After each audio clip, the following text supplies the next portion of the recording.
Table cleaner हो, panipuri seller हो, झाड़ू करने वाले हो, पोछा लगाने वाले हो, बर्तन धोने वाले हो, ये भी जो काम कर रहे हैं अपनी मेहनत का काम कर रहे हैं, क्योंकि वहां पे रोजगार का वो माध्यम है। और अगर पैसे कमा रहे हैं अपनी मेहनत के पैसे कमा रहे हैं।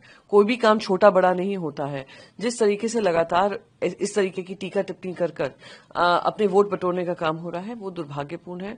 और मैं उम्मीद करती हूं कि चुनाव वहां पर, क्योंकि तमिलनाडु में आ रहा है, उससे प्रभावित होकर इस तरीके की भाषा का इस्तेमाल कर रहे हैं कि ऐसे जो जिम्मेदारी वाली पोजीशंस पे हैं वो ऐसी चीजों कहने से बचेंगे। और किसी और की बेइज्जती करना अपने कैंपेन को बढ़ावा देने के लिए दुर्भाग्यपूर्ण है। और मैं फिर से दोहराऊंगी, वो अपने राज्यों से आते हैं क्योंकि रोजगार के माध्यम दूसरे राज्यों में होते हैं।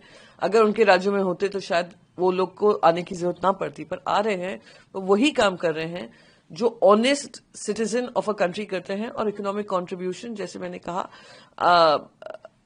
छोटा से छोटा काम हो या बड़ा से बड़ा काम हो, वो भी एक रोजगार के माध्यम के साथ साथ वो भी एक जिम्मेदारी का काम है, इज्जत का काम है। और इज्जत की कमाई हुई रोटी खा रहे हैं, वो किसी का दिया हुआ या किसी से हाथ फैलाकर नहीं कमा रहे हैं। इससे उनको बचना चाहिए। पनीर सेल्वम जी को कल लोकसभा में मैम संसद के बाहर गद्दार जैसे टर्म का यूज किया गया राहुल गांधी के द्वारा, और उनके जवाब में रमेश सिंह बिट्टू ने कहा कि देश के दुश्मन हैं।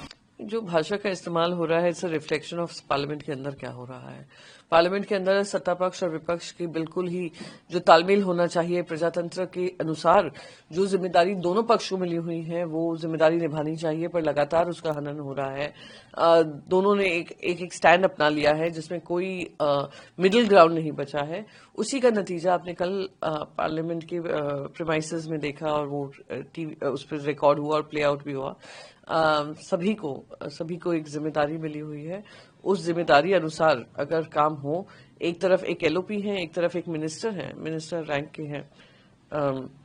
आने वाले जो जनरेशन है जो पॉलिटिक्स को देखती है वो उससे क्या सीख रही है, इसकी भी जिम्मेदारी हम ही सबको होती है। तो उम्मीद करती हूँ कि आने वाले समय में हम ऐसा फिर से ये इंसिडेंट रिपीट होता हुआ नहीं देखेंगे। बीजेपी कह रही है, मनोज तिवारी कह रही है कि कई महिला सांसदों ने कल प्रधानमंत्री की चेयर के आसपास आने की कोशिश की और घेराव करने की कोशिश की। शर्म आनी चाहिए मनोज तिवारी जी को कि महिलाओं की आड़ में महिलाओं को आगे रखकर जो आप कह रहे हैं।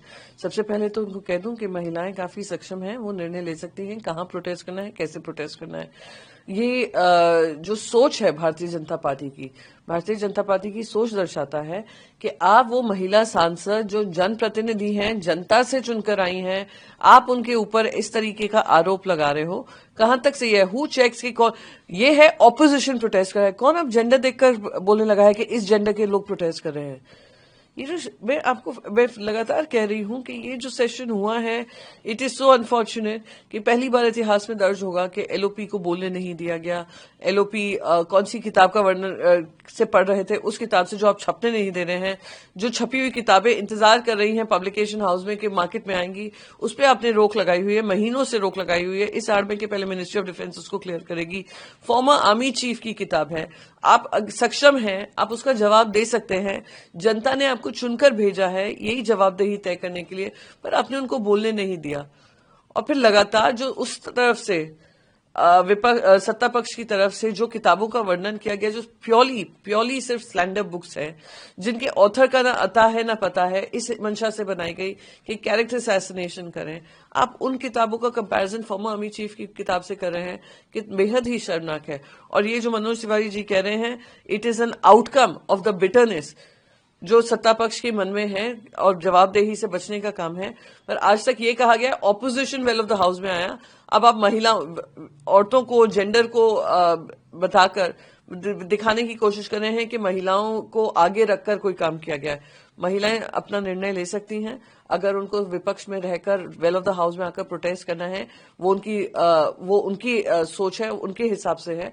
वो आप नहीं बता सकते हैं किसको आगे रखा गया, किसको पीछे रखा गया। सदुद्दीन ओवैसी कह रहे हैं कि पिछले 11 सालों में प्रधानमंत्री ने सिर्फ अपने लिए ही काम किया है, देश को कुछ भी नहीं दिया। लोग डर के साए में जी रहे हैं बजाय उम्मीद के, और ये देश बड़ा होना चाहता है, सुपर पावर बनना चाहता है, लेकिन गरीब आदमी को कुछ नहीं मिल रहा है। जो इनकम इनइक्वालिटी है वो इतनी तीव्र है, और India is amongst the most unequal Nations wealth के हिसाब से, वेल्थ इनइक्विटी के हिसाब से। जो आप बार बार कह रही थी, राष्ट्रपति जी के अभिभाषण में हुआ, उन्होंने कहा कि 25 करोड़ लोगों को हमने गरीबी से हटाया। गरीबी से तो हटाया, पर आपने इनकम इनइक्वालिटी को एड्रेस नहीं किया है। तो अगर एक सुपर पावर हमें बनना है, जो लगातार प्रधानमंत्री से लेकर सारे ही लोग बोलते रहते हैं और कहते हैं हम एक पावरफुल नेशन है, ठीक है, 4th इन जीडीपी है, पर in terms of per capita income क्या है हमारी? अगर आज इंदौर में लोग cough syrup, contaminated cough syrup से मर रहे हैं, मध्य प्रदेश में इंदौर में लोग कंटेमिनेटेड वाटर से मर रहे हैं, क्वालिटी ऑफ लाइफ जो है, जो जिसपे ध्यान देना चाहिए, एयर पोल्यूशन से लोग मर रहे हैं, कोई एड्रेस नहीं कर रहा है। आप इकोलॉजी को डिस्टर्ब कर करके आपने जो काम कर रहे हैं वो भी एक प्रॉब्लमेटिक चीज है। तो एक सुपर पावर होने के साथ साथ सुपर जिम्मेदारी भी आती है, जिसका निवारण नहीं हो रहा है।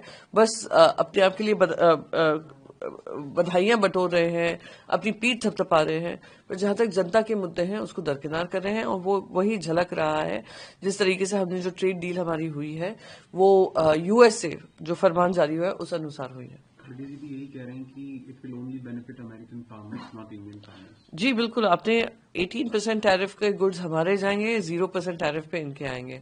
आपने सारे ही जो मार्केट है, 1.4 बिलियन का देश है हमारा, आपने पूरा का पूरा मार्केट उनके हाथ में कर दिया है। और उनके मार्केट का एक्सेस पे पहले हमें 18% टैरिफ देना पड़ेगा, तभी हमें एक्सेसिबल होगा और जनता के लिए वो अनअफोर्डेबल होगा। तो जो वायबिलिटी है एक प्रोडक्ट की, वो उसी में खत्म हो जाती है। फिर आप वहां से कहा जा रहा है कि आप रशिया से तेल नहीं खरीदेंगे। ईरान के बारे में उन्होंने जिस दिन बजट डे था उसी सवेरे उन्होंने बोला था। चबाहर पोर्ट से हम वैसे ही हट गए हैं, पीछे हट गए हैं। तो दिखा रहा है कि आप किस तरीके से झुकने को तैयार है एक ट्रेड डील के नाम पे। और जो भी ट्रेड डील हो, मैं लगातार कह रही हूँ, ये डील इक्वल टर्म्स पे होनी चाहिए। ये अनइक्वल है, अनजस्टिफाइड है और डोनाल्ड ट्रंप के हिसाब से उनके ऑर्डर के अनुसार की जा रही है। आखिरी सवाल में निशिकांत दुबे ने अर्ज किया है स्पीकर से ये कहते हुए कि 2014 से पहले की किताबों के बारे में भी चर्चा होनी चाहिए। बिल्कुल, एक दिन एक काम करते हैं, एक स्पेशल सेशन बुलाते हैं, वो रीडिंग सेशन होना चाहिए। Reading, writing and speaking session होना चाहिए, जिसमें आप अपने जो भी मनगढ़ंत कहानियां हैं, जो भी फिक्शन राइटिंग हुई है, नॉन फिक्शन राइटिंग हुई है, फिक्शन लिखा है पर नॉन फिक्शन की आड़ में छापी गई हैं, किसी मंशा से छापी गई हैं, किसी एजेंडा से छापी गई है, सब पे चर्चा हो। जिससे जनता के सामने, जब वंदे मातरम पे चर्चा हो रही थी, आपने देखा था वंदे मातरम कम बोला जा रहा था बीजेपी की तरफ से, वंदे भारत उनके मुंह से ज्यादा निकल रहा था। तो जो वंदे मातरम भी नहीं जानते हैं पर उसका राजनीतिक फायदा उठाना जानते हैं, उन लोगों को अगर किताब पढ़ने को हम मजबूर कर दें और उनसे कहें कि हाँ 2014 की पहले सारी किताबों पे चर्चा होनी चाहिए, मैं तो उसका स्वागत करती हूँ कि जितना इंडिया पढ़ेगा उतना ही इंडिया बढ़ेगा। और जनता को ये पता चलेगा कौन सी किताबें पढ़नी चाहिए, कौन सी किताब फिक्शन राइटिंग है, और सच्चाई जनता के सामने आएगी।